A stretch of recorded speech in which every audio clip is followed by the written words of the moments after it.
Okay, hello guys, and welcome back to another video. Today I'm going to be giving you just a couple of tips, general tips for Bloons Adventure Time. TD, tower defense of course. So let's get into it. So I've been playing this game for a little while now. I'm not at the end game per se, but I'm pretty far along. If this video gets a couple of views, maybe a like or two, then maybe I'll do another video talking about the general order of when to get certain characters and do certain stages and that stuff. But for today, first thing I'm going to talk about, let's just go into collection for now so you can see them all, are three super important items. Starting off with a weapon, then the ally, and then the trinket. Yep, there's an ally, a weapon, and a trinket. So the most effective of these is definitely this, the Thought Cannon wand. It's a wand, of course, so it can be equipped to Fire Princess and Sam, and I think those are the only two characters. Oh no, as well as Ice King. My mistake. So, this is super helpful, because, as you can see in the Special Properties tab, Moabs hit by attacks drop loot when destroyed, and it also increases effect duration of bubblegum, ice, etc. by 30% plus an additional 1% per star level. That doesn't help that much because, truthfully, you probably don't want to have this equipped to, Ice King. But of course, if you have the bubblegum hair accessory, it's a epic trinket that makes all attacks give the gum effect, so that can still be useful, but not really. Main thing is the plus 12 range, of course, but a secondary bonus is the plus 12 range, but the main thing is drop loot when destroyed.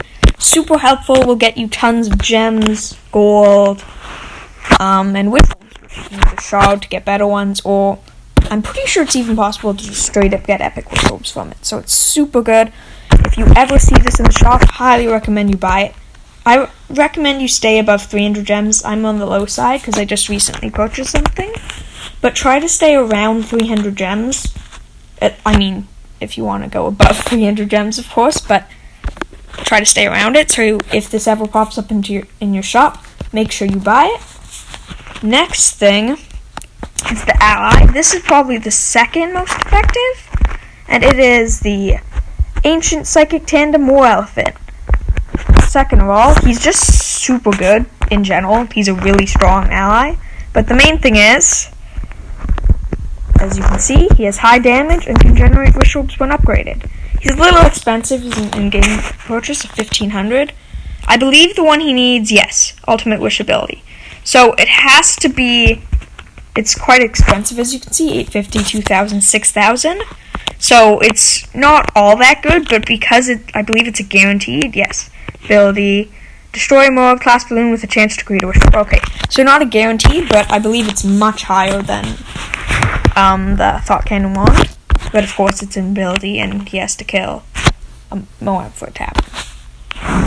Still, pretty good, and could very well be useful. I highly recommend him. If he's in the shop, buy him. Third, and finally, this is one that you're going to want multiple of. Luckily, though, it's only a super rare. I actually have one of these. The Treasure Chest Keys. Moabs popped by their equipped characters have a small chance of dropping a chest with all kinds of loot in it. That includes gems, gold, shards, and wish orbs. I haven't had the best luck with it so far. I've only gotten a common wish orb, but I did get, I think, 30 gems from just one of the chests, so it's super good. You're going to want 10 of these in total, but as you can see, it's a slow process. I only have one of these. Still highly recommend you buy these in the shop if they ever turn up, but they're not nearly as good as the other two I've shown you. So, that's all for the three main wish orb farming. These are the main things of the game. Like, they're super helpful to get your wish orbs, because once you have these three items, you just start farming and just playing the game way more, and you'll progress way faster. So just in case you guys didn't know, this is the shop. Every 24 hours it gets 3 deals, 3 items you can buy, either a rare, super rare, or epic. Epics cost 300 gems, super rares cost 125, and rares cost 90, as you can see here, except there's no super rare. Of course, there might be other ones you want to buy too, but I just heavily recommend you save your gems for if one of those 3 items pops up in the shop. Anyways, next thing I'm going to go over quickly. That'll probably be it for this video. This is going to be a shorter one. I might have another upload later today, though. Anyway, so, is shards. When you get an item from Wish Orb, you can discard them for shards, which you can use to craft Wish Orbs. When you start the game, I recommend you save all of them up for your first Epic Wish Orb, simply for the chance of you getting super lucky. You probably won't, truth be told, but if you got something like the Thought Cannon Wand down to one of these, it would be super helpful to just have you soar through the game. So anyways, I recommend you save up your shards for an Epic Wish Orb, then either a super rare next, or start spamming rare Wish Orbs to go for the super helpful BMO ally. Can only be equipped to Jake and Finn, I believe, but she's so good. Great money maker. There's also Cobra, which is from the Epic, which is awesome. If you get Cobra, you're going to want to take him too. But BMO, of course, much cheaper. She's a rare ally. She's another one you might want to buy from the shop. Super helpful. Anyway, so I'd probably spam these till you get BMO, at least one. Then you want to go to super rares, probably 2 or 3, then back to epics or super rares, up to probably one more epic at least, then maybe back to super rares. Right now I'm going for another Epic Wish Orb. But one more thing just to mention when you get super rares, if you see, what's he called? The ally, I have him, this guy, Lemon Hope. Lemon Hope's super good at max level, which he's a little expensive, but not that expensive. He can increase 2 of your characters' attack speed by 30%. So super good.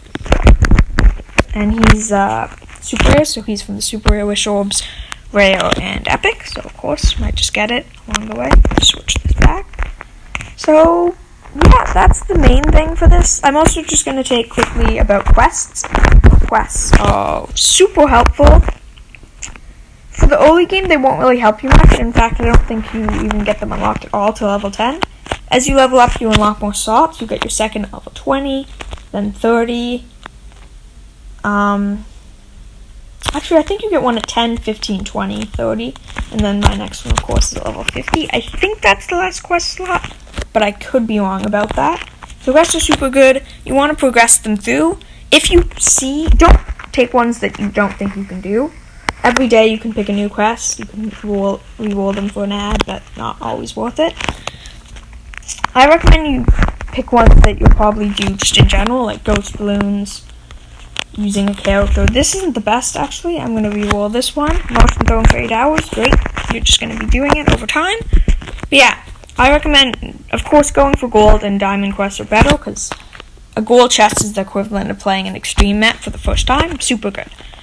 Okay, 2 more things. Bloon Beacon. It's not really worth your time in the early game. If you get to the point where you have Impossible Beacon on like every map or most maps that you can do at the point, then it's super helpful. But otherwise, it's not all that great until the really end game. Or really early game, depends. So now I'm going to take you to the Motion Throne. Final thing I'm going to talk about today. Well, you know, held it for 8 hours. Well, roughly. So, you unlock it at level 10.